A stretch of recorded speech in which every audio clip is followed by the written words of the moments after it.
वालेकुम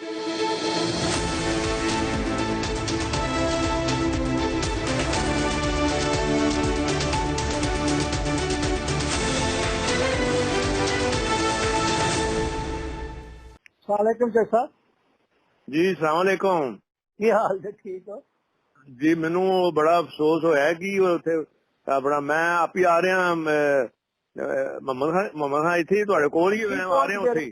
पहुंच गए नहीं पहुंच जी नहीं मैं आप भी आ रहा उत्थे। सब कोई गल नहीं कोई कोई मैं कह रहा कि नहीं नहीं मैं कोई प्रोटोकॉल ना नहीं आ रहा अपने नहीं मैं ਤੁਹਾਨੂੰ ਕਿਹਾ ਨਾ ਤੁਹਾਡਾ ਆਪਣਾ ਘਰ ਹੈ एनी टाइम ਤੁਸੀਂ आ नहीं मैं एक सेकंड का सिर्फ मैं सलाम करके तुर जाऊंगा।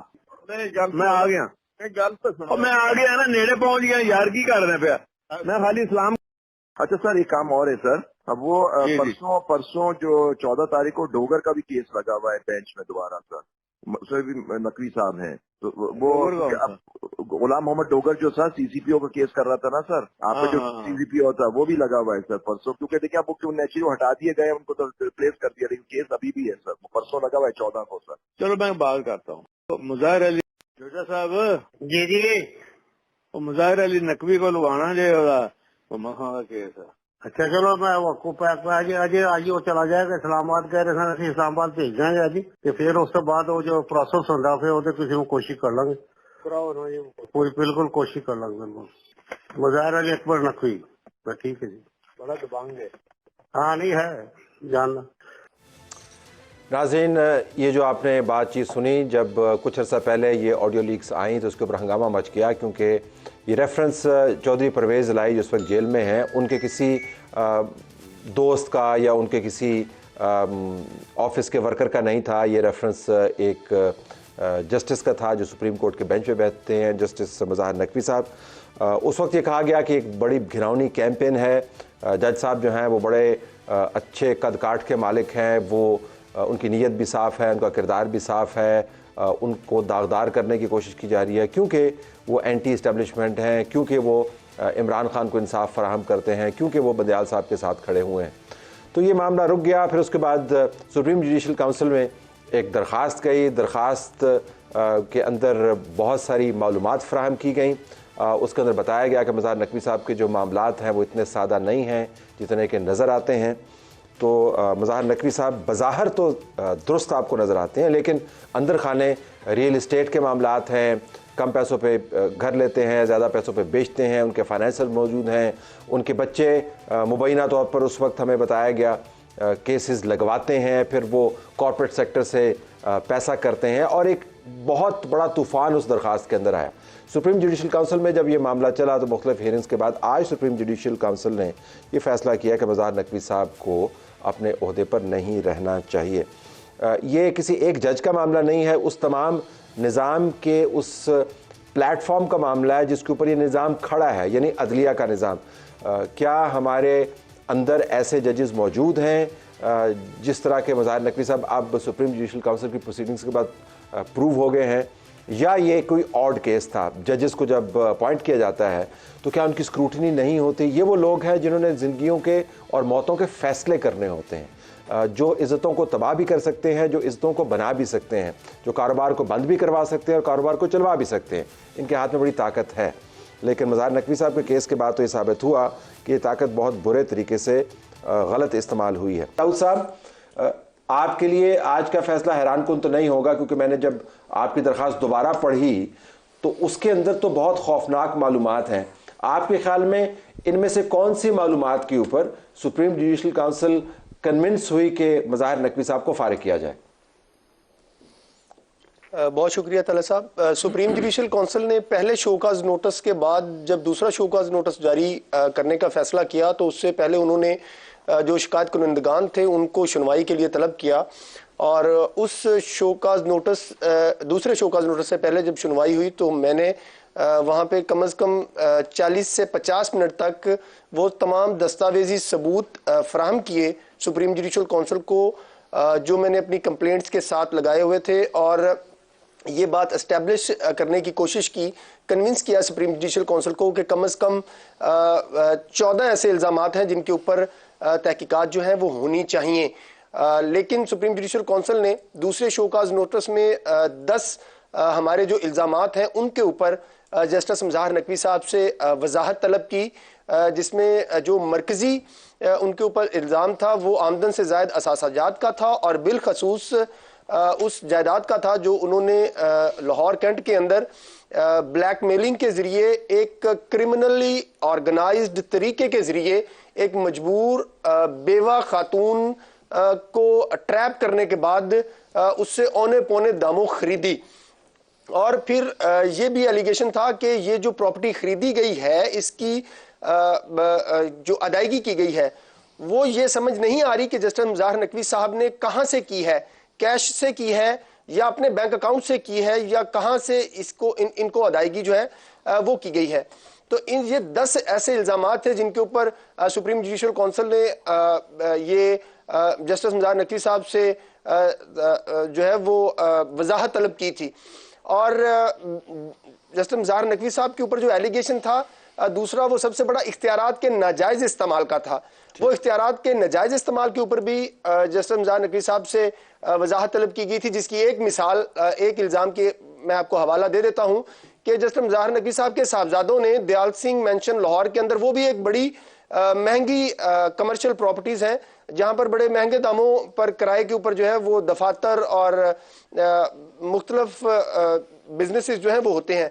वो भी जो मतरूका वक्फ अमलाक के सरकारी अफसरान से उनको दबाव डालकर एक गैर कानूनी तरीके से जो ज्यादा किराया बनता था लेकिन उसको कम किराए के ऊपर जो है। अच्छा ये तफसीलात आई एम श्योर, क्योंकि आप लोडेड हैं इन तमाम तफसीलात के साथ, आई कैन अंडरस्टैंड। मियां दाऊद साहब, और ये कोई वो सेशन जज वो नहीं है, ये हाई अगर मैं आपसे पूछ रहा हूं, आपने अपनी पिटीशन, आपने अपनी दरखास्त के अंदर अपने आप को विसल ब्लोअर डिक्लेयर किया है, तो इस विसल का जो ब्लो है वो मज़ाहिर नकवी की तरफ ही क्यों गया, या कोई और जज साहिबान जो हैं आपके ख्याल में आएंगे इस जद में या नहीं? जस्टिस मज़ाहिर नकवी साहब की तरफ तो इस वजह से गया कि मैं खुद कोर्ट रिपोर्टिंग से वाबस्ता रहा हूं और लाहौर हाई कोर्ट में बहुत सारे ऐसे मामला थे, बड़े अरसे से चीज़ें जो हैं वो इकट्ठी की हुई थी। बस आप यूं कह लें कि एक ऐसे माहौल का इंतज़ार था कि जिसमें ये यकीन हो सके कि ये शिकायत जो है वो लाजमी तौर के ऊपर टेकअप की जाएगी, क्योंकि जैसा मेरी बहन अनीका निसार साहबा तासुर फरमा रही थी, ये बिल्कुल ऐसा ही माजी के अंदर तासुर रहा कि अगर कोई शिकायत दायर करता था तो सुप्रीम जुडिशल काउंसिल उसको दबा देती थी। और फिर चीफ जस्टिस पाकिस्तान का उमर अता बंदयाल साहब का जैसे हवाला दिया अब्दुल करीम सिद्दीकी साहब ने कि वो डील करने लग पड़े सरदार तारक मसूद के साथ कि आप इनको दे दें। तो इस वजह से वो माहौल ऐसा नहीं था कि ये चीजें की जा सके। दूसरी बात ये मैं एक कमेंट कर दूं कि जैसे अनीका निसार साहबा फरमा रही थी कि सिर्फ मज़ाहिर नकवी साहब भी के अलावा अब आगे क्या होगा, तो मेरी बहन गुजारिश ये है कि हमारा पूरा पाकिस्तान जो है वो पहली मरतबा एक ऐसे जज को चीफ जस्टिस ऑफ पाकिस्तान के तौर के ऊपर देख रहा है जो माजी में इस कौम ने कभी नहीं देखा।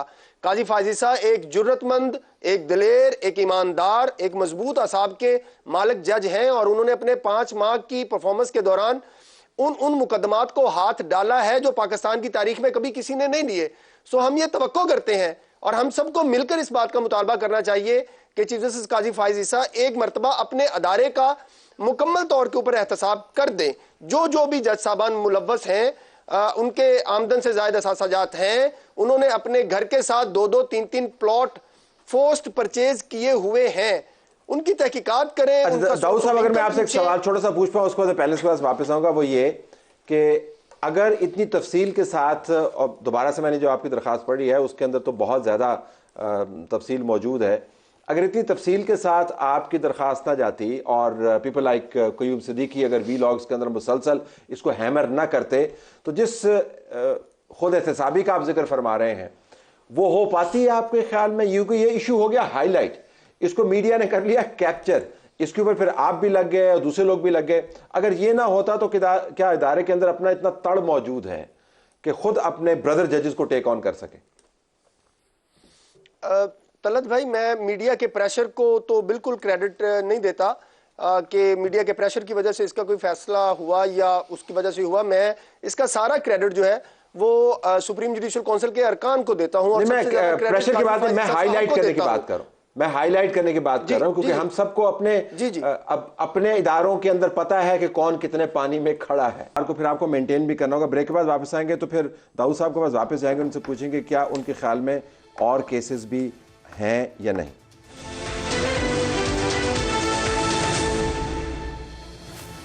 प्रोग्राम में खुशामदीद नाज़रीन।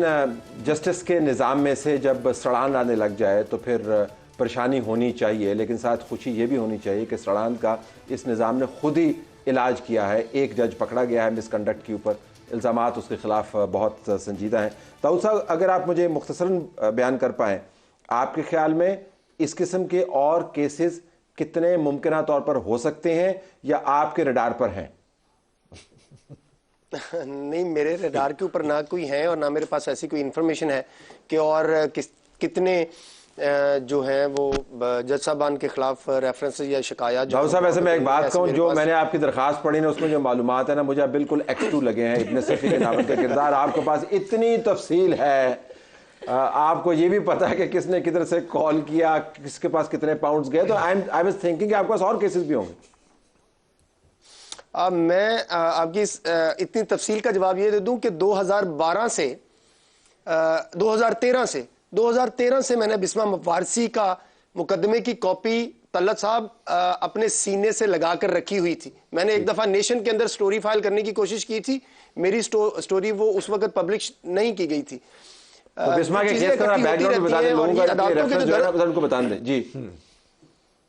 तलत साहब, अदालतों के जो दरो दीवार है ना जी, उनके अंदर ये सारी कहानियां, ये सारों डॉक्यूमेंट्स जो है ना, वो जो विजिलेंट बंदे हैं उनके लिए अवेलेबल हैं। कोई भी कहीं से भी थोड़े से भी शऊर रखने वाला बंदा जो है वो वहां तक रसाई हासिल कर सकता है। मैं आपकी इजाजत से वक्त का मलहूज़े खातर रखते हुए अनीका साहबा की अपनी छोटी बहन की बात का जवाब कर दूं।